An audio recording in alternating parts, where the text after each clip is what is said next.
You're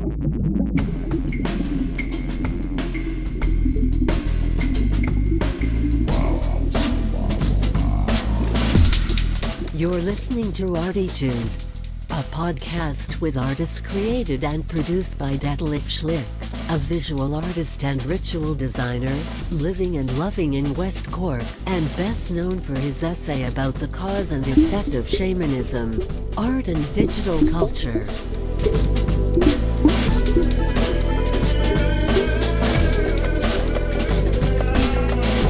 Working in the field of performance, photography, painting, sound, installations, and film, he will dive and discover with us and a weekly creative guest into the unknown and exciting deep ocean of the creative mind.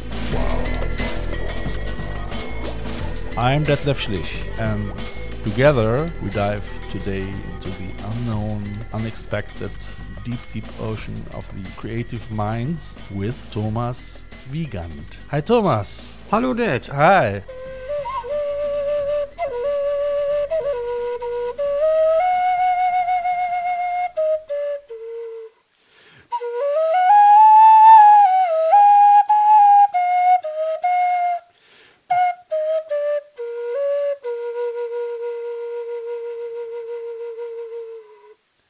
Yeah, that was a great welcome whistling. Good morning. Good morning, Thomas. That was the tune of the day. We are here right now and nowhere else. So enjoy the moment, enjoy listening to that, and when you get bored, just switch it off. Yeah, I'm so happy and grateful that Thomas is here, because Thomas is actually one of my very good artist friends as well, and we did a lot of things together already. And Thomas is a person. It's a what you see is what you get person, and that's what I very much like of him. And what we're gonna do actually in our 3 parts of ArTEEtude is we start in the first part with Thomas's life, and then we probably gonna go a little bit more over the time how it was as he came over here to Ireland, because I think it's as well a quite interesting story. In the second part, we're gonna go over to an exhibition or a performance what we did together, because Thomas is as well. Actually, he brought me a little bit to my research in shamanism. I had with him a session in my kitchen, and the first time in my life, and that was quite amazing. Yes, all this stuff is very cool and very interesting. So yeah, let's start and yeah. Yeah, thank you, Dad. First of all, I want to say really, there's 2 kinds of artists, really. There's the ones that cannot help it to be anything else than an artist, and the others, they want to be artists for whatever reason. I belong to the first category. I would say, yes. I cannot help it. Yes. It's something almost like what you call OCD now. It's obsessive compulsive. I just have to do art. For what reason?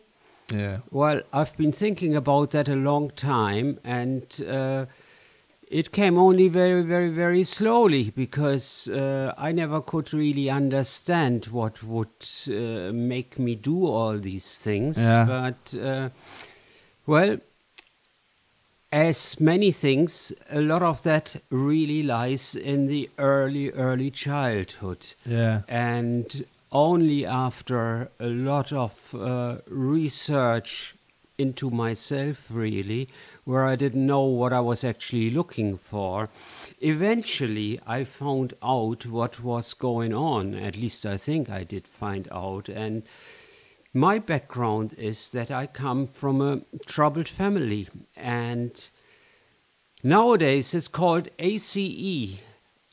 It's Adverse Childhood Experiences, and that is really when the penny dropped when I heard about that, because adverse means in the end there was a hostility, really, and the situation wasn't ideal. And it couldn't have been, because my mother has been traumatized in the Second World War, and in a way she was not exactly able really to be a mother, so which resulted in a lot of basically second generation war trauma So on she my she part. was already traumatized. My mother was heavily traumatized. And- She has seen things at the Western Front that nobody should have seen, Yeah, really. and the mother of her mother probably as well. Well, that was a totally different story again, like, but there is something like a family drama. Yeah. And for any of you who find themselves in a situation, check out a guy called Bert Hellinger, or as the English pronounce it, Bert Hellinger. Bert Hellinger. It's family constellation therapy, and it makes sense because it's not just you, it's just the long link back to your ancestors and more, I mean, all that, like, which affects you really altogether. I would say collective consciousness shock. And yeah, I mean, it's basically what happened to me was repercussions of the Second World War, and which resulted in my case that I mostly was locked away in a room, and I looked around eventually, and that's where the artistic side started to develop. There wasn't much to see, but I followed the patterns on the furniture, the grain in the wood and all that, and I looked Texture. at textures, Yeah. all sorts of things. When the door was open, because there was a little balcony, I could hear the chicken. That was my first sound that I heard. I didn't even know what chicken were. But soon enough, I imitated. How old? I was probably half a year or 3/4 of a year old, and I heard the chicken, and I imitated Can you them. remind that? Yeah, I can remember that. Yeah, Can I can remember that because I was so long in that situation. So I remember that, and that is when my musical career started. I started clicking and imitating the chicken. Bark, bark, bark. And then I made clicking sounds. Okay. Playing around with sound because there was nothing else to do, really. Yeah. So it kept me occupied. I even didn't know at that stage that I existed. So it was a very strange situation, which made me, in a way, very independent. But as well, there was always that longing for something that I even didn't know what it was. Sure, That was my artistic career, because I was more or less 6 years with, of course, little interruptions in that room. And that's when I started to play on all sorts of things. My first instrument, with around 3 or 4 years of age, was a little item which we called the egg cutter. It's the harp. it's a gadget which cuts a hard-boiled egg into slices via wires, and it's a little harp. So I played forever on that little harp, and later I put rubber bands over cigar boxes and played on that. That's the eerie horror sound, isn't it? It's this ding, ding, Yeah, ding, it's ding, a ding. boing, boing, boing, That's- doing, it is. boing, boing, This is boing. Yeah. Always when the clown is coming and is killing children. God. Well, for me, it was just I had to entertain myself. Sure. I needed to get away from boredom, really. Oh, you know, yes, and oh, so yes. that's how I entertained myself, really. Yeah, you know? learn a lot in this time, didn't you? So it was isolation, really, that made me become an artist, really. Yeah, you know. yeah. So many different ways, isn't it? Yeah, it is. And Yeah. the problem then, from there on, of course, was, I had no social contacts to other children. Yeah. At some stage, they brought me into a kindergarten, which went totally wrong because I had no socialization. I couldn't get on with other children and other humans. And the only thing that I ever did there was drawing pictures, because that was a safe thing to do. I didn't have to interact with other people, but I could draw pictures. Did they leave you alone, or did they find you somehow funny with your behavior? Well, they didn't know what to do with me, I suppose, and then they gave me some stuff to paint, and that kept me busy, really, you know, so I got into painting. He's a great painter, actually, so that's really a draw, basically. So that's what it was, really, you know, and so everybody has an individual story, and most people have a lot of trauma in the one way or the other. If I think of, let's say, Syria now, and all the displaced people and the horrors of war, there's a lot of people. I hope they will discover art for themselves, because it's a healing process in the end, really, you know. Because the beautiful side of things is, I'm alive now and I'm a happy person. So it worked out really well in the end. But I must say that most of my peers are dead now because they were not so lucky, because they committed suicide or overdosed on drugs. I must say, you did very well. It's unbelievable how you coped with that situation and what you made out of it, Thomas. So it's really... Well, I was just lucky. I was the lucky one in the whole lot, really. The problem is, if you're in a situation like that, you don't know that you're in that situation. You try to make sense of something that you don't know what it's all about, like, you know. So it's like being landed on Mars or in the middle of China or God knows what, and you know nothing about it, really, you know. And so I tried to make sense of it. I couldn't make sense of it for many, many years, for decades, really, you know. But there was always that boredom, massive boredom, and so I try to entertain myself, really. And you still do. I still do. Ongoing. That's right, yeah. That's unbelievable.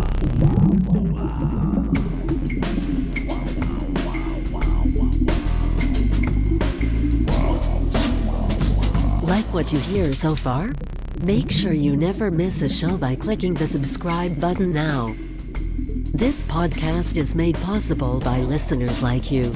Thank you for your support. Now back to the show. School was another thing which was so boring. It was unbelievably boring. Not only I was bullied there a lot because I was the outsider, really, you know, because I had no social skills, really, you know, so... Today I would get a special needs assistant. Back then it was different. When they beat me up in the schoolyard, the teachers looked over the fence the other way, you know, so that's how it went in the glorious 50s. It was in the 50s, yeah? Yeah, so... Where was it? Where did you went to school? I went to school in a remote area in Germany, which is called Hunsrück. It was very, very backward. It was like before the war, and which was very interesting in the sense that I basically lived in the past in some sense. And there was a lot of nature around, so I spent a lot of time in the forest, because the forest was the safer place, because the other kids were not safe, really. Eventually I learned how to beat them up before they beat me up, so but the forest was my refuge, so I loved the forest.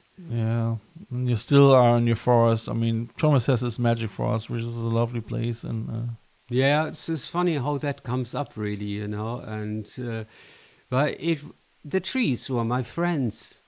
And I talked to the trees long before that was fashionable, really, to talk to trees, because they were the only beings around, and to me they were friends. Yeah.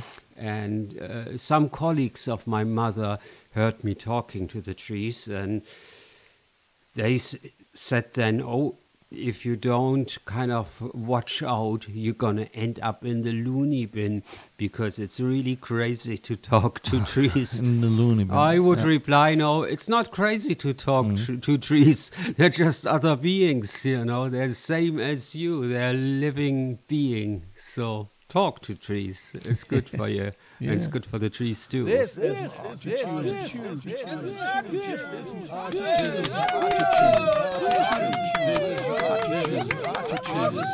And you're still doing that. You have plenty of trees on your space. That's right, yeah. Yeah, so that's how it went on. And school, as I said, it was boring. It was boring as hell. Nothing or very little interested me in school. So we had these copybooks which had a margin. And the margin was basically for the teachers to write stuff on, like if they had some remarks to make, how good or how bad your stuff was. What I did is I took a pencil and I started drawing doodles at the margins. But as I was quite compulsive, I had a rule, basically. The rule was I start the doodle at the beginning, and then I would carry on with it, and don't interrupt the line. That was not an option. So I had to doodle just in the one line. Just the one line, and when I fold it over, it had to just be the bottom right point, and there I would start out then again, and it was one line. Do you still have images, drawings from them? No, not from that time, no, they threw it all away. It's a pity, I would be curious myself. Yeah, it is. It is. So it was different times, and I mean, it was a brainwash time, very similar like nowadays, because the 50s was a turning point. Actually, the 40s already more in middle class, but in the 50s, every class more or less was brainwashed to bottle feed their children. And that, in my opinion, is the worst thing, because it denaturalizes you right from the start. And breastfeeding is so important, not only for the milk and the cholesterol itself, but for the close contact, that you are held and that you are seen and that you are heard and all that. And all that they said in the 50s, no, you have to bottle feed him. You have to leave him alone. He has to sleep in his own cot. And if he cries, it's good for him. It gives him strong lungs. And so that I grew with up modernism with as that well, bullshit, and that's why I became a cracker, which resulted to be an artist later on then. So I was a victim, but I'm not a victim anymore since a long time. I'm a survivor. I'm a second generation World War II survivor. And I survived the manipulation and brainwash of the mothers in the Western world, who had to give their children all that bottled milk, Milupa and all that shite from Nestle. And I tell you, if you love your children, breastfeed them. And fathers, look after your children and don't just bugger off, like, disappear like my father did. He just went to sea again, so out on the ocean, there was no chance that he would interact with me. So it's an interesting thing. We are in that situation because we denaturalized. We're far away from nature, and we have to be close to nature, because we are a two-legged animal. And as a two-legged animal, we are part of nature. And we cannot control it. Mother Nature is looking after us. So the human being is, it's crazy. It's megalomaniac. How can it control the higher category? It's outright arrogant. Yeah, and stupid, we don't know very much. That's no, for sure. Exactly, and we have to be humble. And that's, so actually the place where you are is probably really the right place for you. And it looks like it fits very well. I'm very, very, very happy now. I appreciate my life now, and I always was very close to the age when I was a younger adult, and I took a lot of drugs, and I openly admit it, but it was self-medication. And here it goes out to you who use drugs: try to be aware what is the cause of it, and to the one that judges, don't judge me, don't judge anybody. Nobody has the right to be judgmental, really. So look at yourself. There's enough to see there. You don't have to judge people. That's my message. Thomas, we'll say thank you very much for this first part. We are already at the end. 20 minutes going very fast. That's the Is thing. it already It 20 minutes? is. Wow, that went very fast. Yeah. But I wanted to get that down because that's the part you never hear about with artists, because the personal story is so important.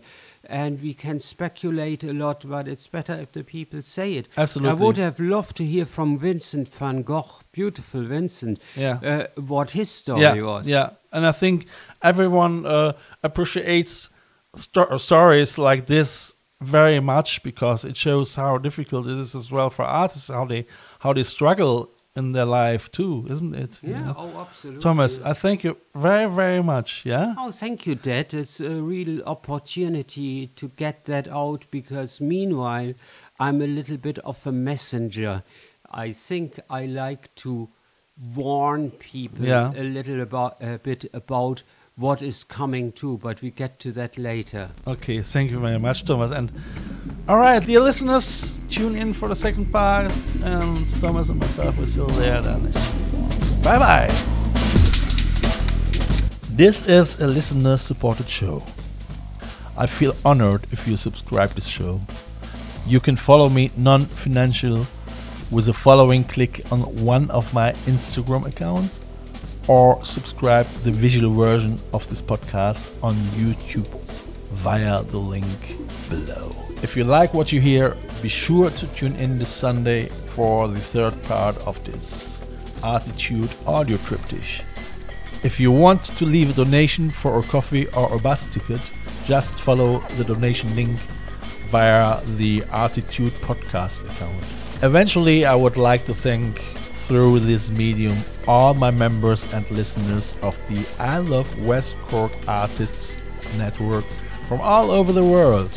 Just to remember myself that without you, this here couldn't and wouldn't happen.